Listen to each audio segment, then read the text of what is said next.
Salam saudaraku, selamat bertemu lagi dalam satu kesempatan yang sangat indah ini untuk kita dapat merenungkan firman Tuhan pada hari Ahad ibadah kita. Saya bersyukur kepada Tuhan karena saya percaya pada hari ini Tuhan mau sediakan bagi kita satu kesempatan untuk dapat mempelajari firman Tuhan lagi. Dan pada hari ini saya mau membawa kita untuk message yang saya ingin sampaikan ialah berkenaan dengan isu semasa. Dan saya percaya ini akan memberkati kita dan menguatkan, meneguhkan kita, dan membuat kita, saya percaya dengan hikmat Tuhan untuk membuat keputusan yang tepat dalam hal-hal yang sedemikian rupa. Sebelum kita mulai, mari kita berdoa. Bapa di sorga, terima kasih Tuhan karena Engkau bersama dengan kami, Engkau setia dengan kami, tidak pernah meninggalkan kami. Malah sampai saat ini Tuhan, kesetiaan-Mu jelas karena kami masih lagi memiliki hidup, nafas hidup, dapat menikmati kasih-Mu dan menikmati kebenaran firman-Mu pada pagi hari ini. Dan kami percaya Bapa di sorga, semuanya karena Engkau sangat sayang dengan kami. Engkau mau kami memiliki dan memiliki yang terbaik dalam hidup ini, hidup kami dalam dunia ini. Dan kami percaya Bapa di sorga, Engkau sedang menyediakan bagi kami tempat yang lebih indah bersama-Mu di sorga. Terima kasih Bapa di sorga, berbicara tengah-tengah kami, nyatakan isi hati-Mu. Kami siap mendengar firman-Mu. Dalam nama Yesus kami berdoa. Amin. Saudaraku, saya ingin mau berbicara tentang vaksinasi. Ini yang sangat-sangat menjadi isu dalam, bukan hanya di kalangan dunia ini secara umumnya, tapi di kalangan orang-orang percaya, orang-orang Kristen.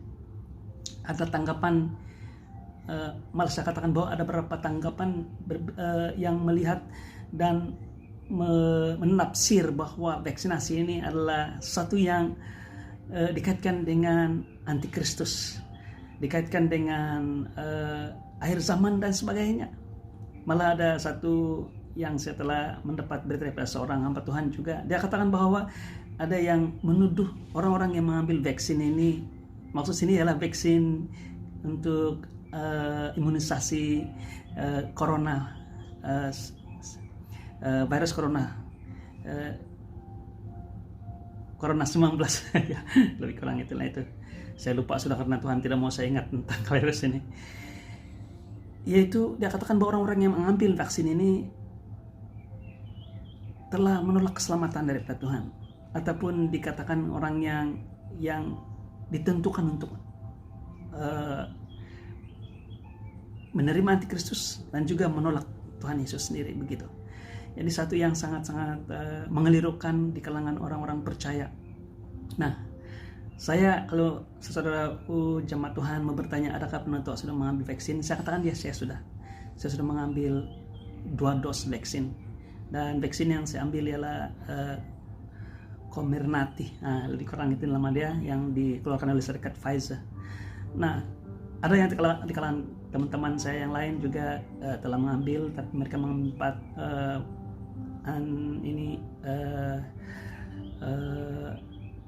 vaksin Sinovac yang dikeluarkan oleh negara Cina.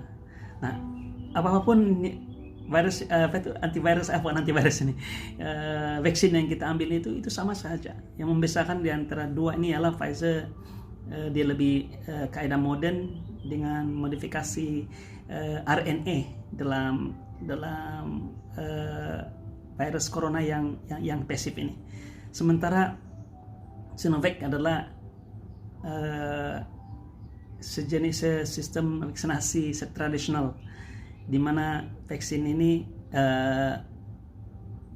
coronavirus ini adalah coronavirus yang pasif, tidak ada modifikasi apa-apa, disuntikan dalam badan manusia, tapi ya dalam keadaan yang pasif, lemah, sama seperti imunisasi tradisional, suntikan vaksin untuk TB, di mana penerima akan menerima kuman TB yang pasif. Tetapi sistem imunisasi kita akan mengesan bahwa kehadiran virus tersebut ataupun kuman tersebut, walaupun kuman itu tidak aktif, dan dengan secara sistem keselamatan dalam tubuh kita secara semula, jadi dia akan meningkatkan ataupun mengeluarkan ya sejenis sistem ataupun bukan sistem, dia jenis enzim anti kepada virus tersebut untuk melawan virus tersebut. dan ini dikeluarkan oleh kebanyakan yang dari sistem limpatik sistem dan juga darah putih kita. Nah, saya tidak tahu banyak tentang hal ini, saya juga mulai proses pembacaan. Tapi apa yang saya sampaikan pada pagi hari ini adalah satu yang saya percaya jemaat Tuhan perlu dengar. Nah, saya sudah sampaikan ini beberapa waktu yang lalu tentang pengangkatan, saya kaitkan dengan pengangkatan. Boleh cek video saya, yaitu berkaitan saya sedikit pengajaran tentang pengangkatan tersebut. Tapi hari ini saya mau jelaskan dengan lebih dalam sedikit. Nah, saya tidak mengakui bahwa saya mengetahui tentang segala sesuatu tentang akhir zaman, apalagi berbicara tentang kitab Wahyu. Tapi saya percaya Tuhan memberikan kita hikmat, dan untuk kita dapat mengetahui secara gambaran umum tentang apa yang berlaku pada akhir zaman ini, kita akan paham, kita akan mengerti bahwa apa yang berlaku saat ini bukan hanya tentang proses vaksinasi, tapi juga keadaan zaman, tentang deru-deru perang, malah apa yang berlaku di Timur Tengah, khususnya negara Israel, itu memberi kita memahami, saya katakan peta zaman. Kita tidak tahu bila kedatangan Tuhan Yesus yang kedua kali yang tepat, tapi kita tahu bahwa masanya ataupun tempo zamannya di mana kedatangan Tuhan itu semakin dekat. Firman Tuhan mengatakan bahwa jikalau kamu melihat, dia bagi tanda, jikalau kamu melihat pohon ara semakin berbunga, kita tahu bahwa musimnya sudah tiba. Ini dikaitkan dengan keadaan dan situasi kita. Dan yang sangat istimewa ialah message yang saya sampaikan ini, percaya pada hati Tuhan sendiri, bukan untuk menakutkan kita, tapi untuk menghibur kita. Nah, mari kita lihat firman Tuhan. Saya mau merujuk kepada Tesalonika. Ada 2 ayat yang ataupun bicara oleh Paulus berkaitan dengan akhir zaman, yaitu terdapat dalam 2 Tesalonika pasal 2 dan satu lagi di 1 Tesalonika pasal 4. Nah, kita harus bedakan antara 2 ini. Dalam video yang saya sampaikan sebelum ini saya tidak jelaskan ini, dan saya percaya Tuhan mau jelaskan itu untuk kita pada hari ini, yaitu jikalau kita lihat pada 2 Tesalonika pasal 2 ayat 1 sampai 4. Saya baca firman Tuhan ini, dia katakan begini, tentang kedatangan Tuhan kita Yesus Kristus dan terhimpunnya kita dengan Dia, kami minta kepadamu saudara-saudara, supaya kamu jangan lekas bingung dan gelisah, baik oleh ilham roh maupun oleh pemberitaan atau surat yang dikatakan dari kami, seolah-olah hari Tuhan itu telah tiba. Janganlah kamu memberi dirimu disesatkan, sebab dengan disesatkan orang dengan cara yang bagaimanapun juga. Sebab sebelum hari itu haruslah datang dahulu murtad, nah haruslah dinyatakan dahulu manusia durhaka yang harus binasa, yaitu lawan yang meninggikan diri di atas segala yang disebut atau yang disembah sebagai Allah. Bahkan ia duduk di bait Allah dan mau menyatakan diri sebagai Allah. Nah, ini merujuk kepada antikristus. Nah, orang mengatakan bahwa ini satu kumpulan ataupun satu orang yang percaya bahwa pengangkatan itu berlaku selepas kesusahan besar ataupun zaman antikristus. Nah, saya ingin beritahu kita bahwa dalam firman Tuhan ini 2 Tesalonika pasal 2 ayat 1 sampai 4 ini merujuk kepada kedatangan Tuhan kita. Maksudnya kedatangan Tuhan akan datang dan turun ke atas bumi dan mengalahkan antikristus ini merujuk kepada kedatangan Yesus yang kedua kali. Datang ke dunia mengalahkan antikristus dan mewujudkan pemerintahan kerajaan 1000 tahun. Ini kedatangan Tuhan Yesus. Sementara ayat firman Tuhan yang terdapat di dalam 1 Tesalonika pasal 4 ayat 14 sampai 18 itu merujuk kepada pengangkatan atau rapture. Saya ulang balik. Dalam ayat 2 Tesalonika pasal 2 ayat 1 sampai 4 itu merujuk kepada kedatangan Yesus. Itu Tuhan Yesus turun ke atas bumi.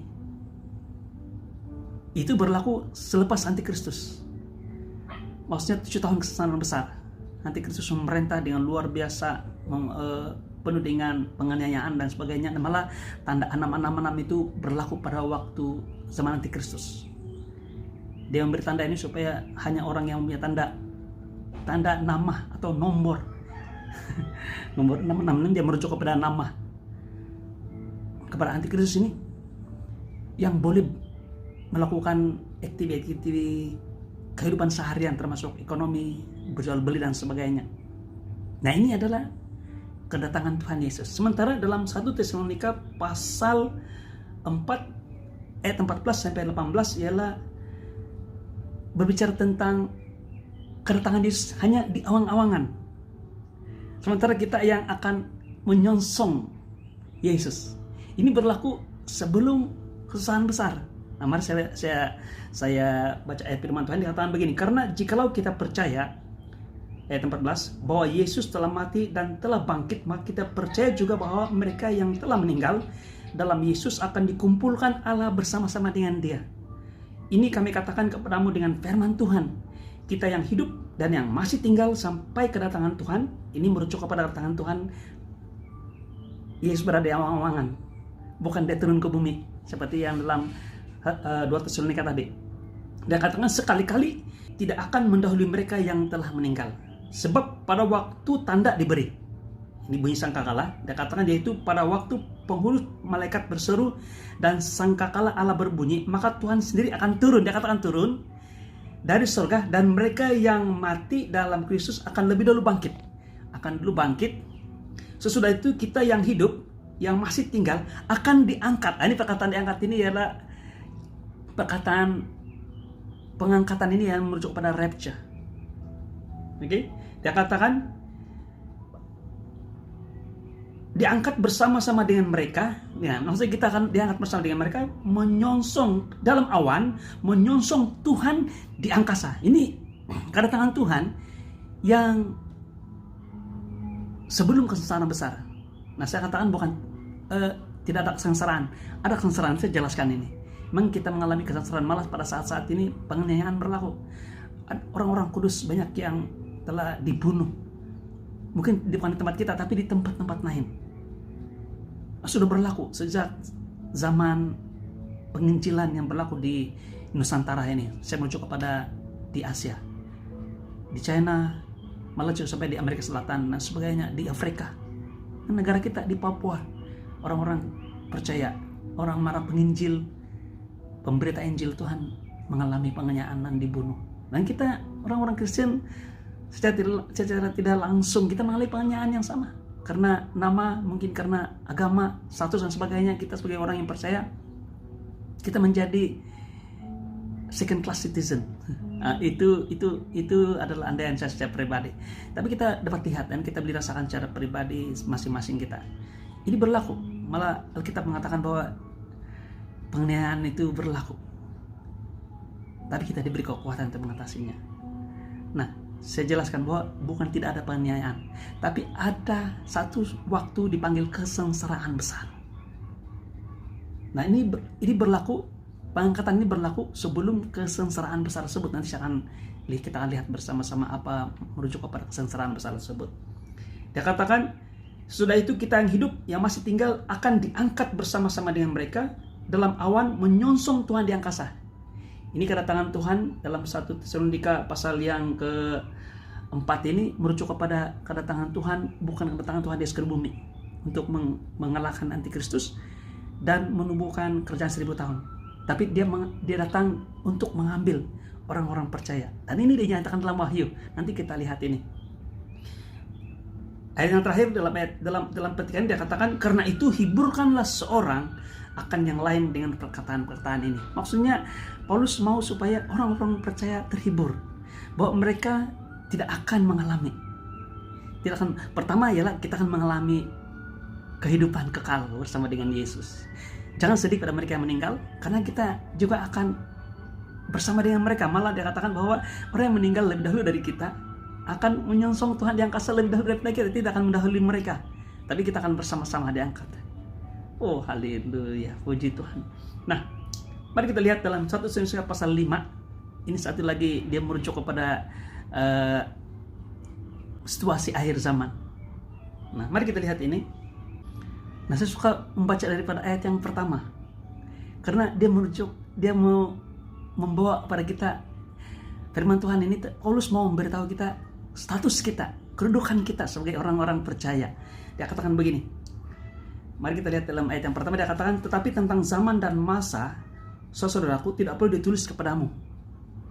Ini masih di dalam 1 Tesalonika. Maksudnya kesinambungan daripada 1 Tesalonika pasal 1 Tesalonika pasal 4. Ini 1 Tesalonika pasal 4 tadi merujuk kepada pengangkatan. Ini ialah kesinambungan daripada ayat yang keempat, pasal yang keempat. Dia katakan begini, tapi tentang zaman dan masa, saudaraku, tidak perlu ditulis kepadamu. Karena kamu sendiri tahu benar-benar bahwa hari Tuhan datang seperti pencuri pada waktu malam. Apabila mereka mengatakan semua damai dan aman, maka tiba-tiba mereka ditimpa oleh kebinasaan seperti seorang perempuan yang hamil ditimpa oleh sakit bersalin, mereka tidak akan luput. Tetapi dia kata ini merujuk kepada kita. Kamu, saudara-saudara, kamu tidak hidup dalam kegelapan sehingga hari itu tiba-tiba mendatangi kamu seperti pencuri. Mengapa ada firman Tuhan ini pada hari ini? Supaya kita tidak bilang, oh saya tidak tahu bila Tuhan akan datang. Tidak. Firman Tuhan menghibur kita. Paulus memberitahu pada zaman Tesalonika, dan pada hari ini kita mendengar firman Tuhan ini lagi. Dia katakan begini, karena kamu semua adalah anak-anak terang dan anak-anak siang. Kita bukanlah orang-orang malam atau orang-orang kegelapan.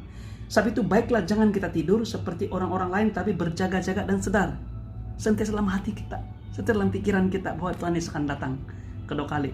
Dan itu bukan satu kebinasaan bagi kita, bukan satu penghukuman, tapi satu penghiburan yang luar biasa untuk kita, keselamatan. Sebab mereka yang tidur pada waktu malam, mereka yang mabuk pada waktu malam. Tetapi kita, nah dia tekankan lagi, tadi katakan kamu, sekarang dia bicara kita. Kesamaan bersama dengan Paulus, dia katakan yang adalah orang-orang siang, baiklah kita sadar, berbaju zirah iman dan kasih. Iman maksudnya apa? Percaya bahwa Yesus menyelamatkan kita. Kita tidak ditentukan untuk menerima kebinasaan ini. Nah, saya sudah mendahului apa yang saya ingin sampaikan. Dan dia katakan dengan kasih. Kasih maksudnya apa? Kasih adalah kasih yang keluar daripada dan nampak dan manifest dalam perbuatan dan tindakan kita terhadap sama kita, terhadap keluarga kita, malah terhadap musuh kita. Karena kita tahu pengharapan ini.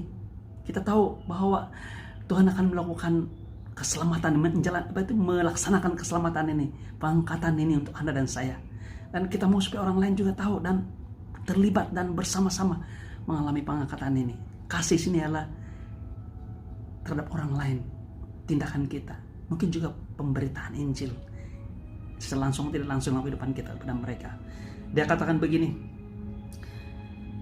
dan berkotopongkan pengharapan keselamatan. Haleluya, jelas nampak pengharapan keselamatan. Karena Allah tidak menetapkan, ayat 9 nih, saya mau jelaskan nih. Dia katakan, karena Allah tidak menetapkan kita untuk ditimpa murka, tetapi untuk beroleh keselamatan oleh Yesus Kristus Tuhan kita. Ayat 10 dia katakan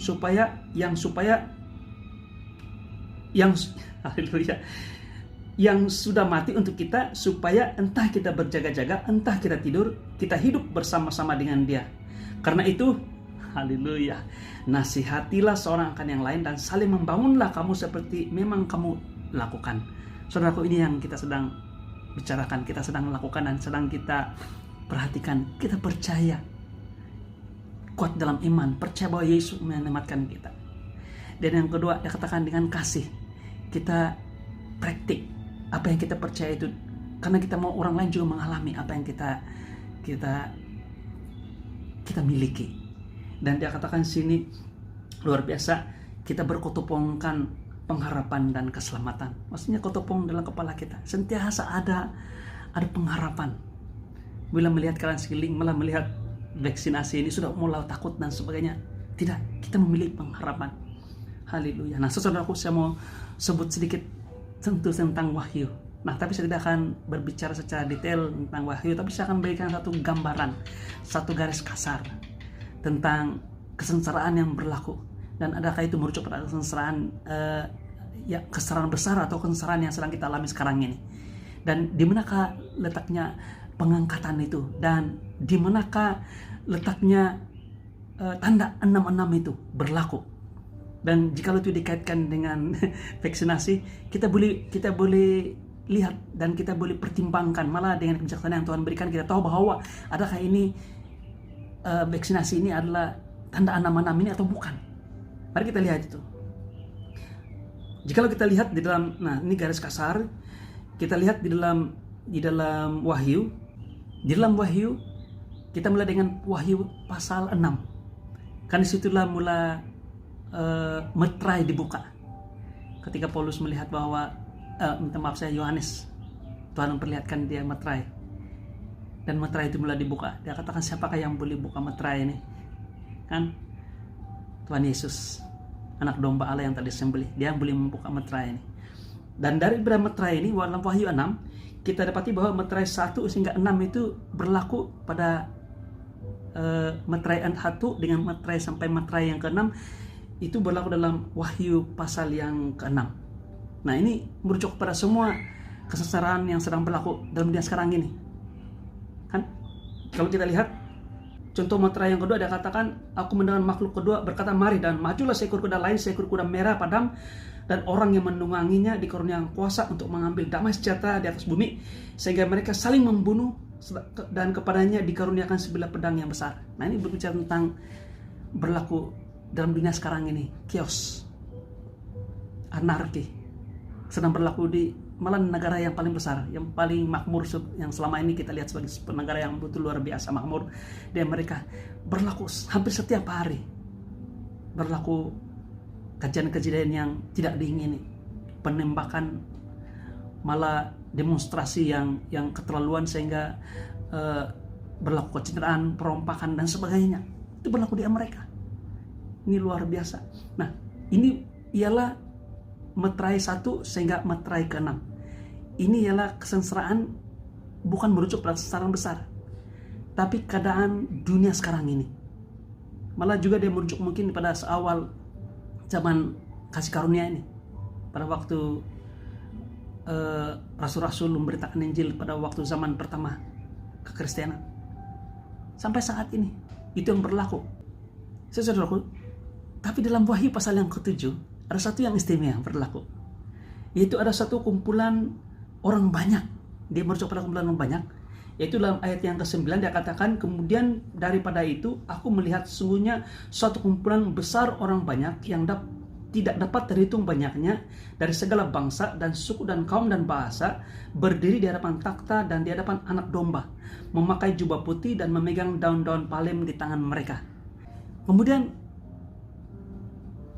Yohanes ditanya dalam pasal yang ke-7 ayat 13-14, ditanya oleh salah seorang tua-tua itu. Dia katakan begini, siapakah mereka yang memakai jubah putih itu dan manakah mereka datang? Maka kataku kepadanya, Tuanku, Tuhan mengetahuinya.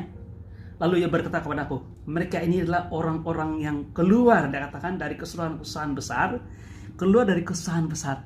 Maksudnya dibawa keluar daripada kesusahan besar. Dan mereka telah mencuci jubah mereka dan membuatnya putih di dalam darah anak domba.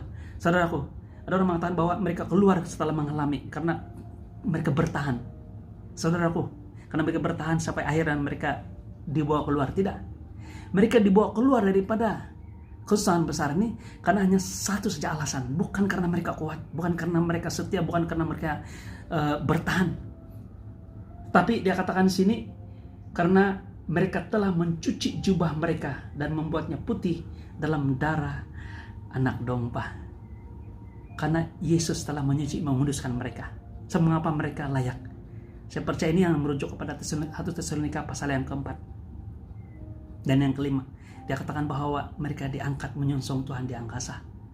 Karena dalam pasal yang ke-5, 1 Tesalonika pasal ke-5, firman Tuhan mengatakan, Paulus mengatakan bahwa kita tidak ditentukan untuk ditimpa murka, tapi untuk diselamatkan. Hiburkanlah ini, dikatakan, Paulus katakan seorang kepada yang lain, bahwa ada sekumpulan bangsa-bangsa yang keluar daripada kesan besar ini, bukan karena mereka baik, bukan karena kebenaran mereka, tapi karena mereka telah menyucikan jubah mereka dan membuatnya putih di dalam darah anak domba. Nah, saudaraku, jikalau kita lihat dalam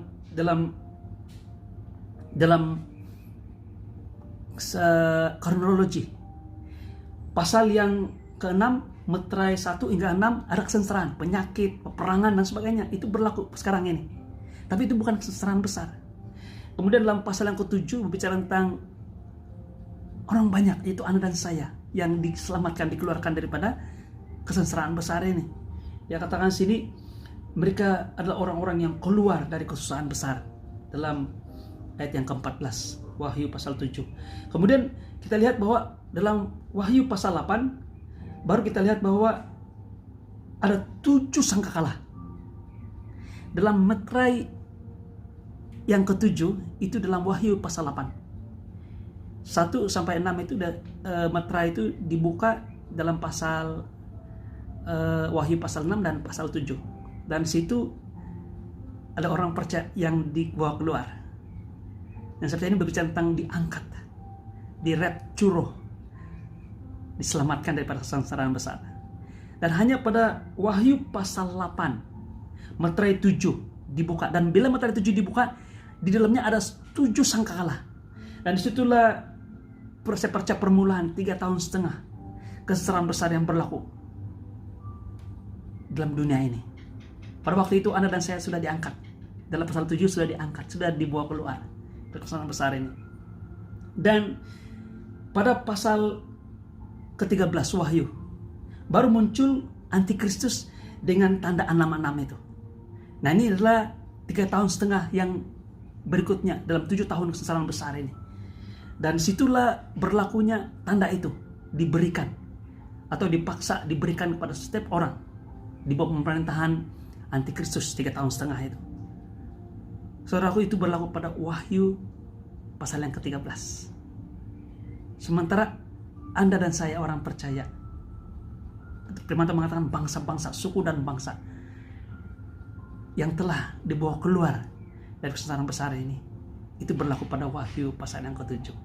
Nah, saudaraku, ini sangat-sangat menghibur dan menguatkan, meneguhkan kita.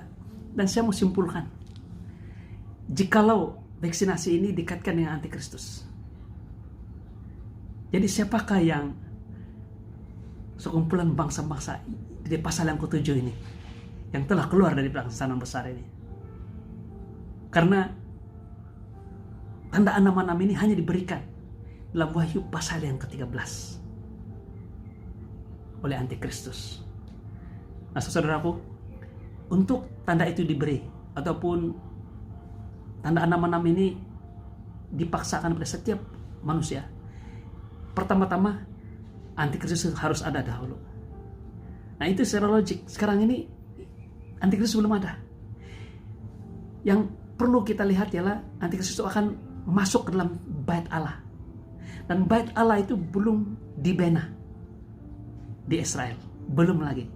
Saudaraku, tapi itu hanyalah satu perkataan, satu penjelasan berdasarkan logik saja. Tapi firman Tuhan yang kita dengar pada hari ini menghibur kita. Saudaraku, saya tidak katakan bahwa Anda perlu dan harus mengambil vaksin ini. Tidak. Terserah pada kebijaksanaan saudaraku. Sama seperti vaksin-vaksin yang lain. Ada orang yang tidak mau anak mereka disuntik dengan vaksin polio. Itu terserah pada kebijaksanaan masing-masing. Malah negara kita tidak memaksa. Walaupun dia ingin supaya semua rakyat divaksin. Tapi itu pilihan kita. Nah, saya tidak katakan juga bahwa jangan. Tidak. Ini semua adalah kebijaksanaan yang Tuhan berikan pada Anda dan saya untuk buat tebusan. Tapi saya ingin menghibur dan menguatkan saudaraku bahwa vaksinasi yang berlaku sekarang ini, saya lihat tidak ada dapat dikaitkan secara kukuh dengan antikristus. Tidak ada. Malah saya lihat bahwa jikalau itu berlaku, kita sebenarnya sudah diangkat, sudah mengalami rapture atau rapture, sudah dibawa keluar, malah tidak akan diberi, tidak akan ditentukan untuk ditimpa murka. Malah firman Tuhan dalam Wahyu pasal 7 tadi katakan bahwa kita dibawa keluar daripada kesengsaraan besar tersebut.